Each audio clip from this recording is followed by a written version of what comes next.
무명 터널 끝에서 철록담이 만든 트로트 황제의 길. 월수입 5에서 8억. 조명이 켜지기 전에 무대는 늘 어둡다. 그러나 그 어둠이 깊을수록 첫 한 줄의 노래는 더 눈부시게 빛난다. 철록담의 인생이 그랬다.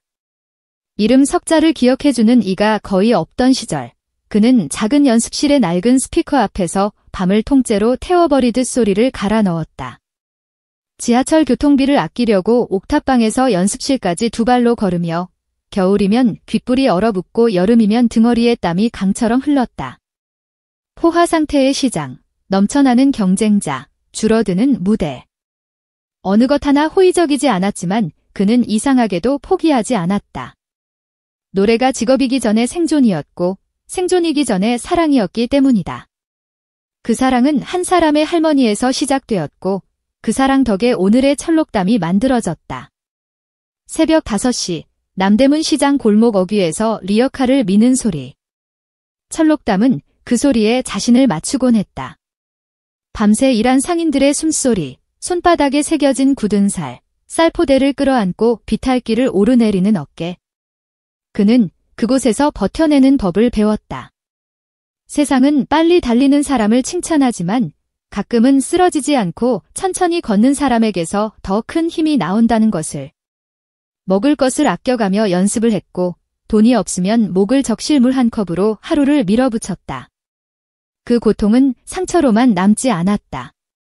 기어이 그의 소리 속에 스며들어 한과 정이라는 한국의 고유한 감정으로 숙성되었다. 그래서였다.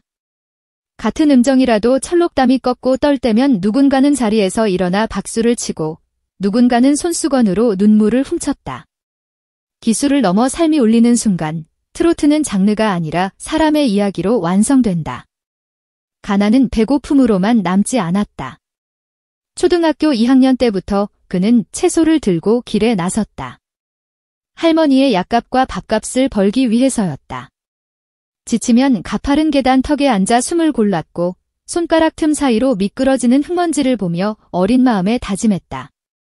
내가 선택한 길이라면 이 정도 고통쯤은 견딜 수 있다. 그 다짐은 어른이 되어서도 유효했다. 졸업식을 불과 2주 앞두고 하늘로 떠나버린 할머니. 미리 예약해둔 꽃다발을 혼자 들고 졸업식에 서 있었던 그날, 집으로 돌아와 식탁 위에 여전히 놓여있던 할머니의 숟가락과 밥그릇을 보며 그는 한참을 울었다. 그 눈물은 목에서 떨림이 되었고 무대에서는 절창이 되었다. 사람들은 말한다. 철록담의 꺾기는 아프도록 아름답다고. 그 아름다움은 달성교본에 적히지 않는다. 삶의 무게가 가르쳐준 오직 그만의 울림이다. 무명의 시간은 길고 잔인했다. 음식점 서빙 아르바이트로 하루하루를 메우고 퇴근하면 다시 연습실로 가 목을 풀었다. 어느 날은 마이크보다 접시를 더 오래 잡았고 어느 날은 박수보다 종업원 호출벨 소리가 더 귓가에 맴돌았다. 하지만 묘한 일이 있다. 무대에 서는 시간은 줄었는데 그가 무대를 그리워하는 마음은 더 단단해졌다는 것. 마치 겨울을 오래 겪을수록 봄을 기다리는 눈빛이 더 깊어지는 것처럼. 그 눈빛은 작은 라이브 카페에서, 지역 축제의 임시 무대에서, 비 오는 날 천막 아래에서도 관객에게 전염되었다. 누군가는 다음 공연에도 꼭 오겠다며 손을 흔들었고 누군가는 SNS에 그의 이름을 남겼다. 그 작은 파문들이 겹치고 겹쳐 어느 날 거대한 물결이 되어 돌아왔다. 그리고 마침내 운명의 곡선이 반전되는 순간. 한 방송사의 트로트 특집이 기획되었고 그는 마지막 순서로 무대에 섰다. 조명이 켜지자마자 객석의 웅성거림이 가라앉고 현악이 낮게 깔리며 도입부가 시작되었다. 첫 소절. 그 한 줄이 끝나기도 전에 객석 뒤편에서부터 환호가 솟았다. 고개를 끄덕이는 편곡자, 마이크를 쥔 손을 꼭 잡아주는 진행자, 모니터를 바라보며 눈시울을 붉힌 스태프. 그날 이후 철록담의 스케줄표는 새빨간 글씨로 가득 차기 시작했다. 지역 축제의 메인 헤드라이너, 기업 행사 메인 스테이지, 공중파와 케이블, 라디오와 온라인 생중계, 굿즈 촬영과 광고 미팅. 그의 이름은 더 이상 작은 글씨가 아니었다. 대문자였다. 많은 사람들이 뒤늦게 말했다. 그는 갑자기 떴다고. 하지만 갑자기 뜨는 사람은 없다. 그저 오래 준비한 사람들이 한순간에 발견될 뿐이다. 이쯤에서 많은 이들이 가장 궁금해하는 질문으로 넘어가 보자. 트로트 황제라 불리는 지금 철록담의 월 수입은 과연 얼마일까? 트로트 시장의 현실은 의외로 명확하다. 가장 큰 수입원은 단연 행사다. 철록담의 경우 행사 한 번의 출연료가 약 3,500만 원에서 4천만 원 선으로 추정된다. 일정이 몰리는 성수기에는 하루에 2번 무대에 서는 일이 드물지 않다. 보수적으로 잡아 한 달 15회에서 20회를 소화한다고 가정하면 행사 수입만으로도 월 5억에서 8억에 이르는 계산이 나온다. 여기에 광고가 더해진다. 건강기능식품, 금융, 생활가전, 지역 특산 브랜드까지 중장년층과 가족 타깃의 시장에서 그의 친근하고 신뢰감 있는 이미지가 높은 가치를 인정받고 있다. 광고료는 계약 형태마다 다르지만 억대 단위가 기본이고 장기 계약일수록 안정적인 현금 흐름을 만든다. 반면 음원 수익은 대중의 생각과는 조금 다르다. 분배 구조상 가수에게 돌아오는 몫이 제한적이기 때문에 대히트를 기록해도 방송 출연료와 더해 보정하는 수준에 그치는 경우가 많다. 그래서 철록담은 애초에 수익 구조를 행사와 광고 중심으로 설계했고 그 현금 흐름을 지렛대 삼아 자산을 불려왔다. 자산의 문제로 들어가면 그의 신중함이 더 또렷해진다. 화려한 소비가 아니라 튼튼한 기반을 우선했다.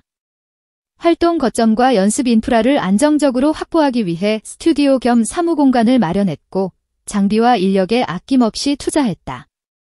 동시에 현금성 자산의 일정 비율을 부동산으로 전환하며 포트폴리오를 다변화했다. 레지던스형 주거, 수익형 오피스텔, 소규모 상업공간 등 장기 보유를 전제로 한 분산 전략이었다. 한순간의 이슈에 흔들리지 않기 위해서다. 무엇보다 중요한 건 철록담이 자신을 회사처럼 운영한다는 점이다.